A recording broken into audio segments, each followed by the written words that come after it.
We are reaching the end of a turbulent year, and it's time to talk about our New Year's resolutions and even some financial moves to consider as we say goodbye to 2020. Joining us now to share some expert advice is Jeffrey Massey from Massey & Associates. Good morning.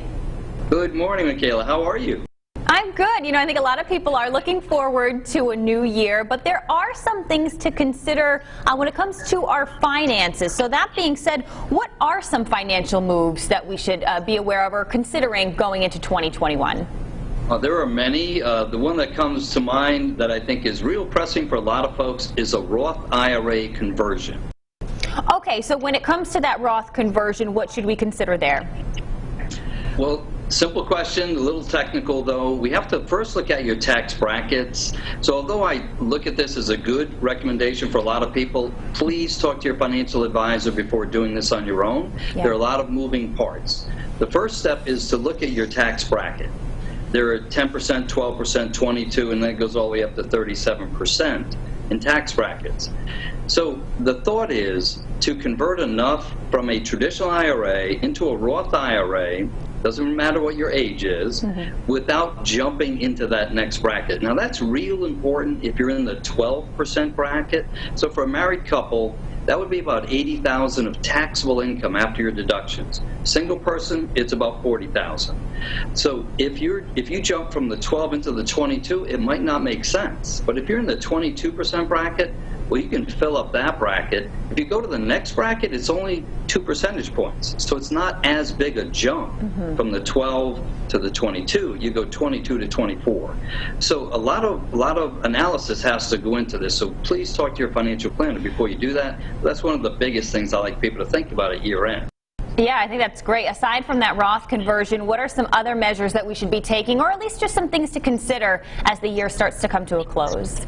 A couple of things relating to IRAs. If you inherited an IRA and there are multiple beneficiaries, you are required to split that account into each beneficiary's name by the end of the year. Really? So that is a very important rule that you have to keep focused on.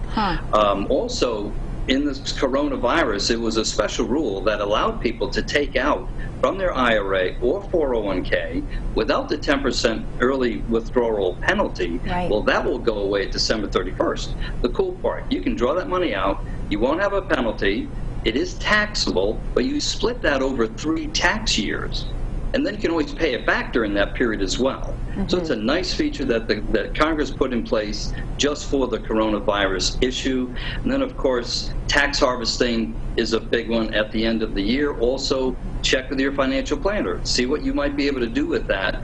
Tax harvesting is simply you sell some that might be in a losing position and you sell some corresponding winners to offset each other, so you have a zero net tax. So that's a nice advantage. Also, check your beneficiaries, especially at banks and credit unions. And lastly, get yourself a retirement plan. That is so important. We have an entire checklist for year end. Connect with us through the Roadshow website, and we'd be happy to send that out to anybody that requests it. Yeah, and Jeffrey, I'm sure you suggest when it comes to a retirement plan, don't think you're too young to start setting that up, right? Right. We have had people as young as 22 come to us and said, I am concerned about my retirement. Yeah. I almost fell out of my chair, because that's awesome. When you have somebody that young, time is your best ally. And the earlier you start, the better it is. Certainly. So absolutely, age doesn't matter. Get a retirement plan in place. Different types of plans, obviously, depending on where you are age-wise, but always a good idea to have a plan. And as always, like we said, everything is case by case. It's personal depending on what our own finances are. So coming to someone like you will do us the best good, right? Absolutely. Absolutely. Well, Jeffrey, thank you so much. And here's to 2021. Here's to 21. Wishing everybody a Merry Christmas, Happy Hanukkah, and a wonderful Happy New Year. And please have a happy one. Hug your kids. That's such great advice, Jeff. Thank you so much. And wishing you the best going into the new year as well. And if you missed any of the information that Jeffrey just shared, you can head on over to our website. It's roadshow.com.